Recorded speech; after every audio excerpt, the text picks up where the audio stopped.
thought it was time I put another video up. It's been a few days, week, 2 weeks maybe. I had a lot going on. I've got a lot of projects that I'm kind of working on at the minute, involved with a number of things. But I wanted to do a video about the fundamental death of free speech and the fact that we don't have the very basics of equality, not even remotely. And it got me thinking about whether, as a white British male, and I genuinely feel uncomfortable saying that. I'm a white British male. But to say that feels somehow uncomfortable. Because as a white British male, surely I should have the same rights, the same opportunities, the same benefits from the system that I pay into. But the fact is, I'm not equal. I'm not even remotely equal. And that bothers me. It bothers me a lot. And it got me thinking about the recent episode we've had with Sarah Champion, who's the MP for Rotherham. She wrote an article in a tabloid newspaper where she basically stated a fact. She stated a fact that we have a problem with Pakistani Muslim men sexually abusing and gang raping school children. She stated a fact. And she was absolutely vilified for it. She lost her job. Yes, she resigned, but we all know she was sacked. She was told she had to fall on a sword for telling the truth. What example are we setting to our children? What message are we sending out? Seriously. Where someone is publicly vilified through the various platforms that are now available, whether it be the mainstream media, social media, whatever it may be. Yet Naz Shah, MP for Bradford, Muslim woman, MP, rising star of the Labour Party and fucking Corbynite. That's the only thing that pisses me off about her at the minute. Nothing else that I've just said. The fact that she's a fucking Corbynite. I can't stand anybody that gets up Corbyn's arse. I quite like Corbyn, if I'm honest. I like the ethos and ethics of politics he wants to create. But it doesn't take much to realise that you're a fucking naive fool to believe that exists. Anyway, Naz Shah retweets a bogus parody tweet from another account, which basically, translated to the rape victims need to shut their mouths for the sake of diversity. Now, she came out with the various statements and various bits and pieces. She took the tweet down fairly quickly when it was pointed out that it was a bogus account a parody account that she'd retweeted. But you know what was interesting? Pretty much she was left the fuck alone. She didn't suffer any consequence from her party, even though she'd already been previously suspended, let's not forget, for anti-Semitic comments. The mainstream media and social media didn't light up in the same way it did for Sarah Champion. So come on, the liberal far leftists who dare to call me a racist, explain that to me. How is that equal? Sarah Champion wrote a story in a newspaper stating what is a fact, because look at the statistics for the rape gang epidemic we have. Of convictions, 98.6 are Pakistani Muslim men. That was a fact, an absolute fact.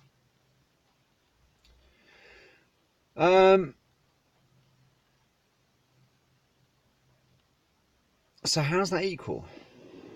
It's not equal. It's not even remotely equal. The two situations were handled completely differently. But what it worries me more about is somebody has a right to free speech, a right to kind of say their opinion. She didn't make any comment that broke any law, broke any parliamentary act or statute. She said something that she believed to be true, which, if we look at the evidence and we reason that evidence, what she said was factually correct. Factually correct. There is a problem with Pakistani and Bangladeshi men raping schoolgirls. And she was ousted out of her job. So in one fell swoop, we've seen equality decimated in that situation, and we've seen the right to legal free speech, meaning that certain things that you say run the risk of you having disciplinary action from your fucking job. What would have been the situation if we'd have seen groups from Newcastle to Exeter of white British men, regardless of political spectrum, targeting Pakistani, Bangladeshi and Indian Muslim school children? What would have been the reaction of the police, social services, local authorities, the mainstream media? But more importantly, what would have been the reaction of the public at large? Because I guarantee you it would be different to what's gone on. We're currently seeing that nobody from Rotherham police force, local authority or social services are going to face any form of disciplinary action, even though they've come out on public record and said that they were aware of the situation but were terrified of being accused of being racist. They were terrified of damaging community cohesion and causing rifts between the community. But fundamentally, the point of that is political correctness became more powerful and more important than protecting some of the most vulnerable children within our society. So come on, you far left liberalists, explain that to me. Explain that to me, where the rape of a school child becomes less important than diversity, community cohesion and political correctness. Come on, fucking explain it to me, because I'm desperate to hear it. Prove me wrong.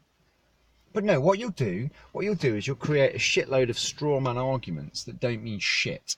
You'll back them up with zero evidence, zero statistics, nothing that can be validated or proved. You'll just be spewing your shit, or tearing down a fucking statue, or burning somebody's car that's still on fucking finance, or smashing up somebody's shop. Maybe this is part of why I'm so pissed off and why I started doing this channel, because I'm sick and tired of these fucking Antifa, Unite Against Fascism and all these other liberal leftist millennial pricks that don't even know their fucking arse from their elbow, yet alone what the problem is, because they sure as shit can't argue it. What we get is strawman arguments over and over and over again, and you challenge them on something like this particular video is about, then argue to me, tell me why that's equal between Sarah Champion and Naz Shah. Show me where the equality is positioned in that argument. It's not even fucking close. Explain to me the difference, how the local authorities and social services would have reacted if these had been Muslim school children of Indian, Pakistani, Bangladeshi origin, heritage, whatever term you want to use. And if you tell me the reaction would have been the same, you're a fucking liar.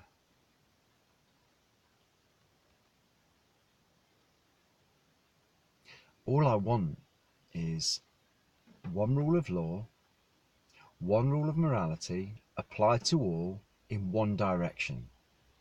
That's all I give a shit about. I'm not interested in your colour, creed, race, religion, gender, sexual orientation. I don't give a shit. I've got enough crap going on in my own life. I don't care about what's in yours. All I ask is that you abide by the laws of the country that I live in, and you're not hurting another human being. I don't think that's too much to ask. I don't think that's too much to ask. And if anybody on the liberal far left is going to sit there and say, you're just another fucking racist, you know what I'm going to say? No, I'm not. I oppose ideologies. I oppose Islam. I oppose an ideology that, in whatever way or mechanical logistical form it took, an individual walked in to an arena in a major British city and set off a horrendous nail bomb in an area that was going to be predominantly families and young children. If you can't see the problem with that, then what the hell are you protesting against?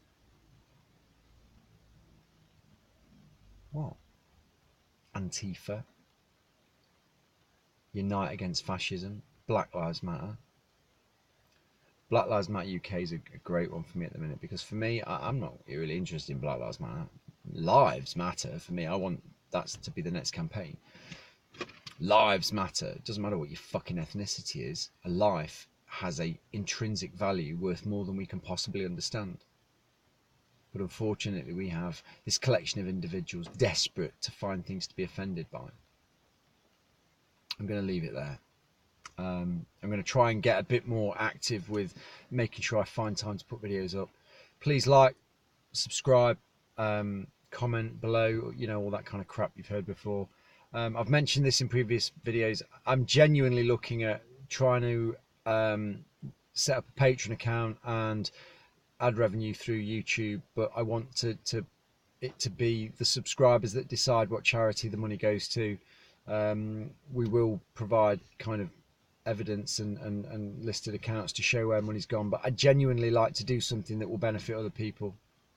Thanks for watching. Take care. If you've got an opinion or you want to tell me that I'm fucking wrong, please do comment below. Thanks, guys.